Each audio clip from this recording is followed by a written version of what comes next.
Good Solstice. Happy Hanukkah. Merry Christmas. I am the Reverend Ron Phares. My pronouns are he, him, and we are All Souls Unitarian Universalist Church. Rooted in a community of love, the mission of All Souls Unitarian Universalist Church is to cultivate compassion, foster spiritual connection, and enact transformative justice to heal ourselves and the world. It is important that we gather here tonight. It's good to see you. I hope that you got here without a whole lot of stress. I hope all the presents got wrapped or sent, or the food got made, that you got some dinner before you got here. I hope that your arrival today was not exciting. And if it was, take a minute, set that down. Be here for the next hour and be glad. As the darkness gathers planetarily and politically and possibly personally, our desire to be together in this manner and place speaks to a wisdom inside each of us. It is a wisdom that understands that when we gather our light, the light inherent in each of us, and find it mirrored in one another, the illumination, the insight, the warmth, the compassion, and conviction amplifies. So as we light our chalice this evening, it's my hope that together we can find the courage to face, delve into, and harvest the dark and coax its fruits into the light. And so it is that we welcome all of you in all your frailty, in all your glory, your hope, your pain, your compassion, your action, your luminosity, and yes, even your darkness. This light of lights that we call a congregation calls to all. And we need all your brightness this season. It is a sign and a promise that regeneration will come, and a responsibility to keep our light shining as others have done here throughout the ages. May our chalice light and our congregational spirit be a welcome and guide to all who gather with us on this night. May our time here be rooted in love and expressed in our shared values. May it yield something nourishing and beneficial, connective and restorative. This is our collective intent. And we ask what grace is open to influence, to hear our prayer as the hope of all here gathered.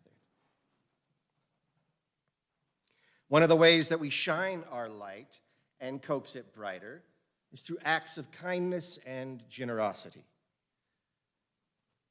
The entirety of tonight's offering will go to the minister's discretionary fund, and I promise you to be a compassionate and responsible steward of your money. I promise not to spend it on carnival rides and ski lift tickets. That's what professional expenses are for.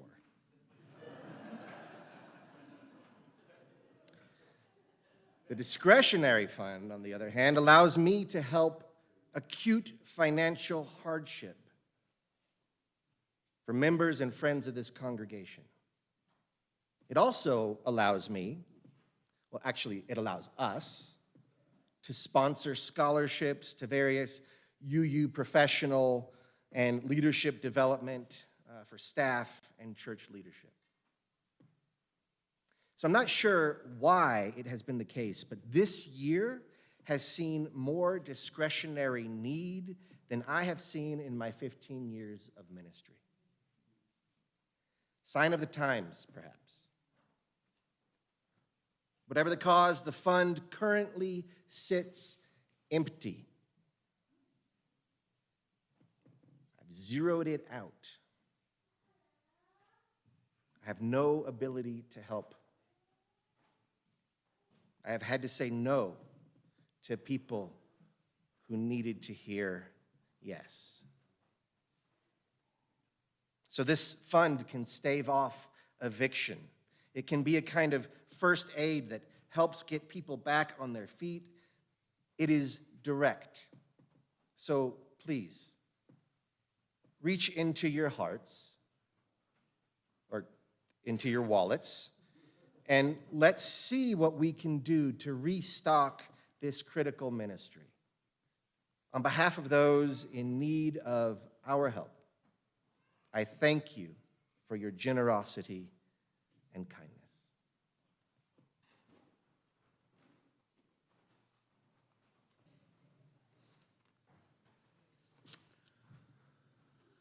I love Christmas Eve. I grew up in the Episcopal Church in Pueblo, and I had nothing but positive experiences there. I went to Sunday school, I sang in the choir as soon as I could, starting in 3rd grade, and I went to choir camp every summer for a week at Trinity Ranch. That's in Wetmore. In middle school, I was a faithful youth group member, mainly because I had a crush on several of the high school boys who also attended. Brian wasn't one of those. I was confirmed at 17 and married at 23 at the Church of Ascension. Sometime in college, just down the street, I realized I didn't really believe the church doctrine that I'd so happily grown up with. I don't remember any aha moment or any particular class or conversation that caused me to question my faith. I just didn't buy it anymore. After Brian and I were married, my thoughts on religion continued to evolve, and I determined I was agnostic. But every year, there I was, darkening the doors of Ascension on Christmas Eve, to see all the friends I'd grown up with there, sing all the beautiful hymns of Advent, which is why I can sing these hymns without looking ahead to see if I agree with the words. I don't, but I'm going to sing these hymns. But I went to be bathed in the warm glow of the community there and of the stained glass and the candles throughout the large wooden nave and the chancel, and to take communion at the rail in front of the marble altar. And then I started to feel guilty. Why was I doing this if I didn't buy the whole story of the virgin birth of the Son of God? I was a hypocrite. In the fall of 1998, we found All Souls. I was pregnant with Marshall, and like many people starting a family, we must have been looking for something greater. We went to High Plains a few times at Rockrimmon Elementary School, but folding chairs and a gym did not do it for me. The wood and the stained glass here are really important to me. The beauty then and now filled my soul, as did the stories and philosophies and lessons on living from the many world traditions, and the inclusivity and the thoughtfulness and the political engagement I found among the members here. I'd found my people. That first All Souls Christmas Eve service, I was so moved by the metaphors and allegories that were different from the Christian story of Christmas. They made me think of the traditional symbols of the season from a different perspective. And the candlelight, the warmth and the silence, the feeling of a full heart. I learned that I did not need to believe in the supernatural to feel that. Light can symbolize many things. And while my religious identity is best described now as humanism, I'm an atheist. I do not have to leave beauty and symbolism for the Christians at this or any time of year. I can celebrate the hope that light provides. The turning of the earth as we pass the winter solstice fills me with hope for longer, warmer days. The light of knowledge and understanding guides me towards personal growth. And even the metaphor of light as a spiritual connection to something greater works within my worldview. Whether the light be a chalice, candles, or the sun, my connection to my fellow humans and the natural world is illuminated by this light.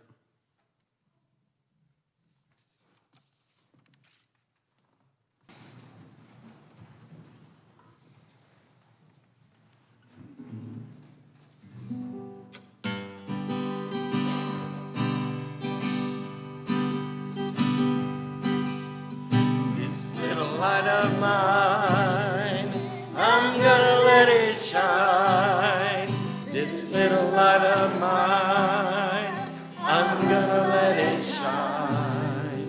This little light of mine, I'm gonna let it shine. Let it shine, let it shine, let it shine.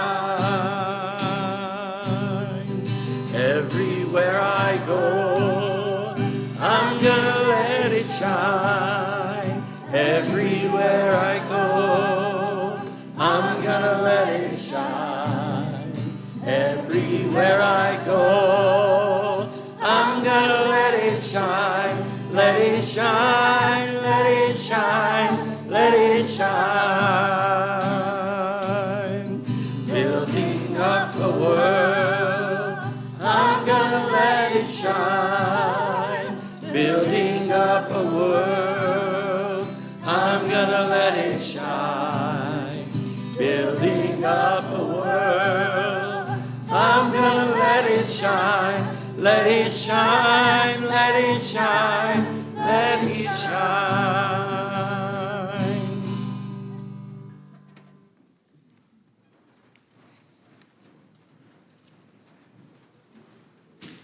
I bet you didn't know that This Little Light of Mine was a solstice carol. Well, it is now.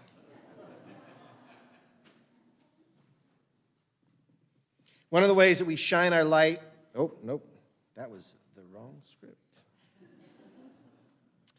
I want to say that the light that we seek is ever within us.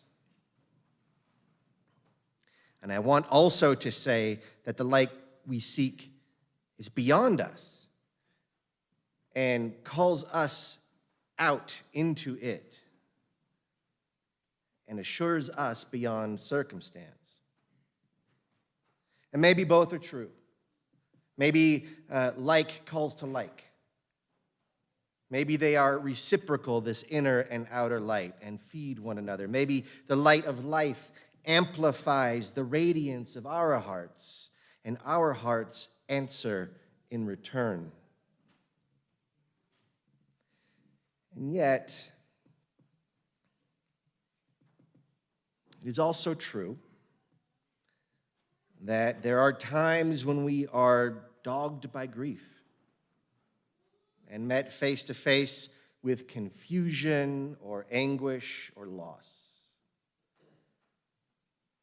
There are times when it feels like my heart is breaking and I don't even know why. In those times, nothing in my immediate person-to-person, task-to-task life is apparently bad or tragic. But I feel heartbreak anyway. And I wonder, is this the sadness of the world come to visit me? Is this a residue from a dream? Or just the increasing awareness of uncertainty and frailty? Is it hormones? Is it age? I don't know. But as we make our way through the Christmas movies and every year, it does give me sympathy with Ebenezer Scrooge because it feels like a haunting. And no matter the time of year, those nights are the longest nights. And when that happens, what I wish for is for something to hold on to, something by which I may pull myself out from that darkness and meet again a world that makes sense. Do you ever feel that way? You just need a world that feels a little bit more safe. And here we are this night in the heart of the long, dark. The metaphor may extend beyond the calendar and into history. And what we are wanting is something by which we may pull ourselves into a world that makes a little more sense and is a little more safe for ourselves and those that we care about. And it's not that the dark is wholly bad. It can be a place of richness and of quiet and of depth. And heartbreak and confusion and grief, these are difficult, but they can also be galvanizing. They can make us stronger. And we may secure from their maw some boon or wisdom. But only if we emerge with them, only if we find our way back from them. So while time in the dark may be good for us, and ought even to be courted with the right preparation, it must finally be redeemed by applying what we gather there to make us more resilient and more compassionate when we emerge like the dawn. So the good news is, this is not in question. For just as the sun is bound to return, Sol Invictus, the unconquerable sun, so too is the light within each of us, impossible to extinguish. No matter what, the light within you and everyone you see is impossible to extinguish, not by despair nor even death. The shine that you bring to the world has an inescapably illuminating effect. And the only variables are its scope and application. Yet tonight, that light is just a spark. It's an infant, and it must be nurtured. It is far off, so it must be sought. Now, back in October, with the help of blackbirds and our ancestors, we opened the door to the underworld, the dream world, where, while dark and confusing, it is also ripe with creative energy and the inevitability of transformation. We were guided through that realm in November by our teacher, the burrowing owl, who helped us let go of what we no longer needed and what no longer served us and plant something new in its compost. And now we have courted crows to help us find the light. And they have taught us that love and curiosity can bring balance to our days, and that sharing our light with everyone brings light to the world. And so on this night, like the winged angels of yore, the crows have shown us the inevitable dawn in the form of a mythic infant, an inevitable spark within us and all creation that, if nurtured, will grow into life-giving sun. Sol Invictus within each of us, as each of us, nurtured by the light of those here now. When I look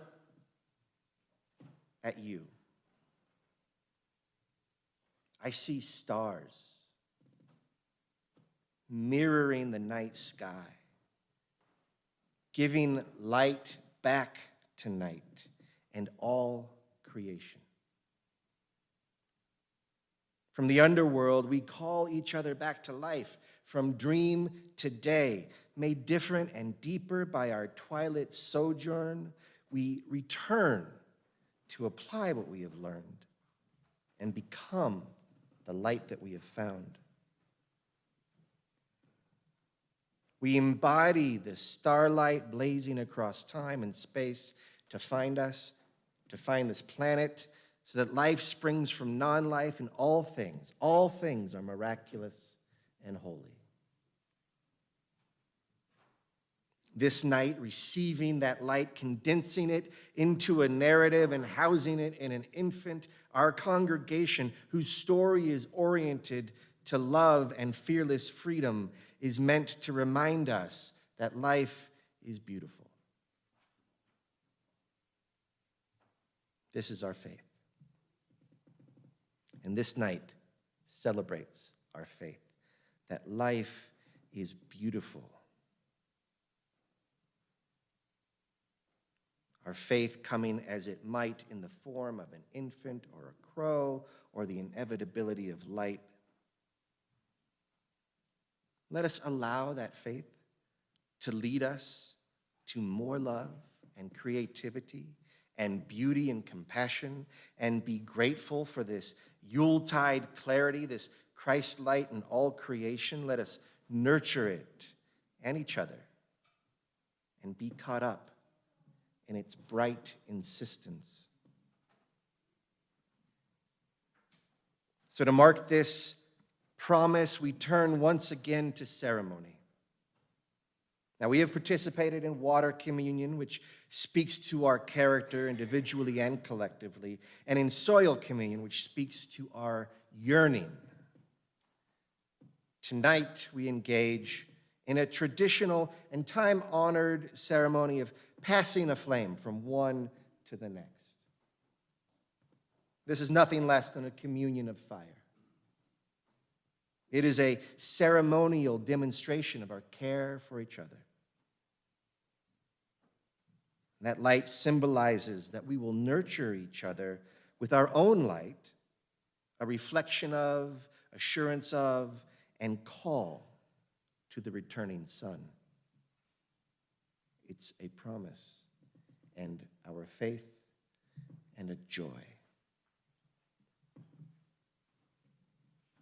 Our light, like an infant, tonight needs to be nurtured, even as it is promised to guide us out of the cold and dark.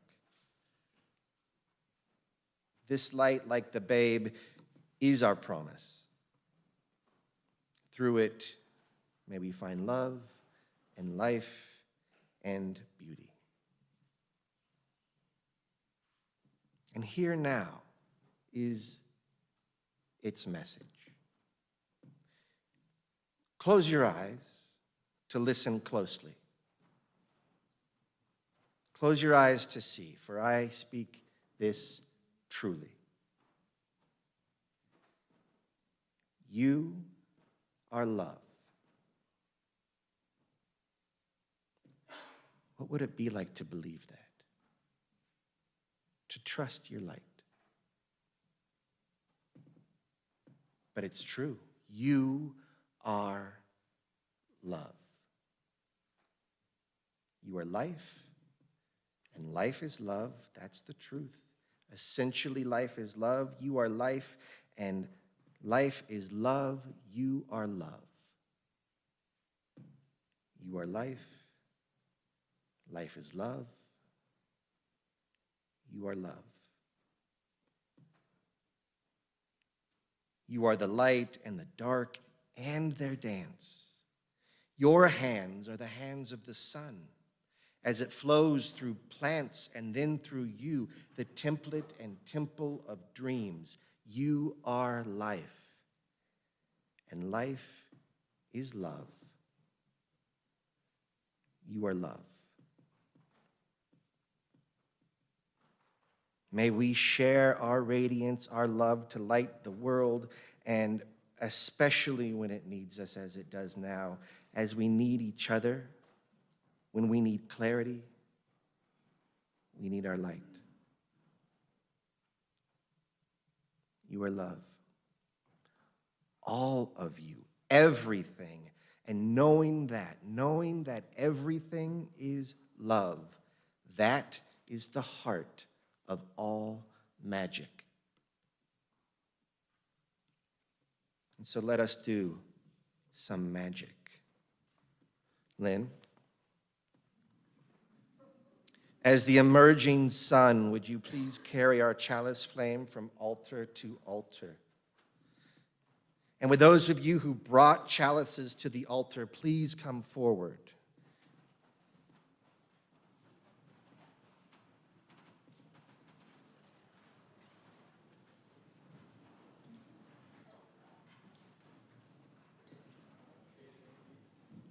Know that these objects have been consecrated. They are now recognized as possessing character.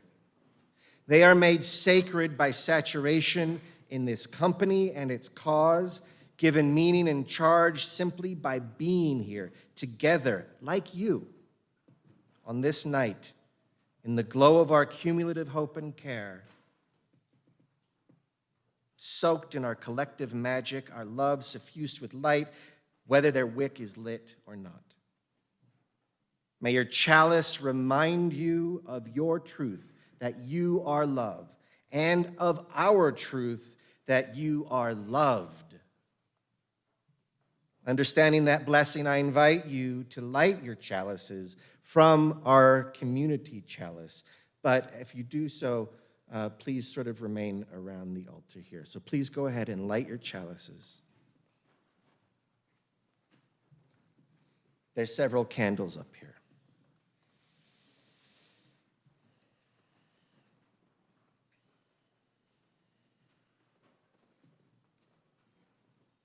And actually, there's enough of you that you can disperse into the congregation so as not to create too much heat. Now, as your chalice holds the light of the congregation, you hold the light of our love in your body.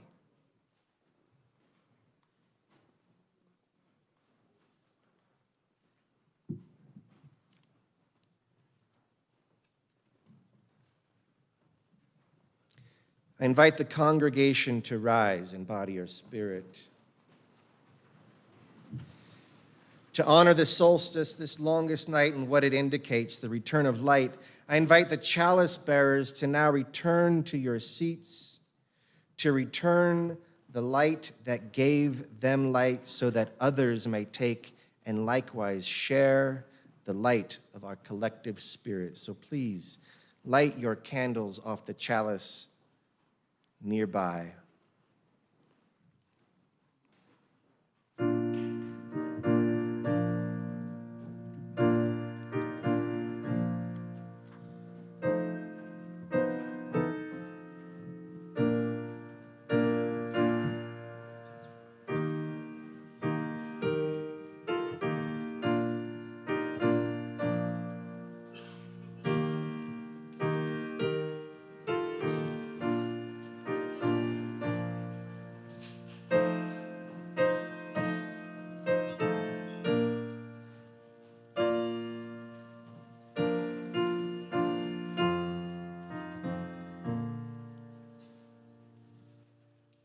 Solstice night, sacred night, stars shine bright, clear and light.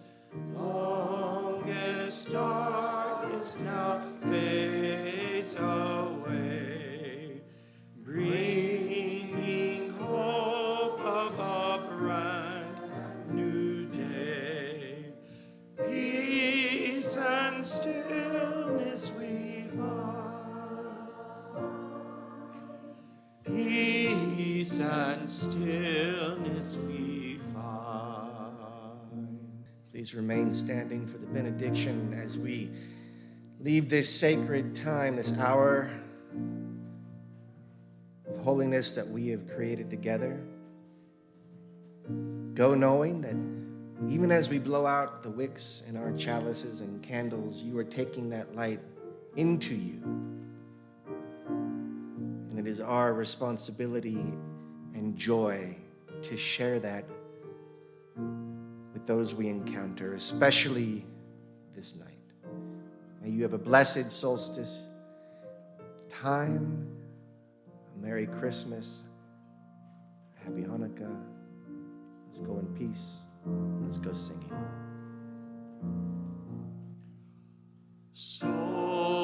Solstice night, spirits call, ancient ways guide us all.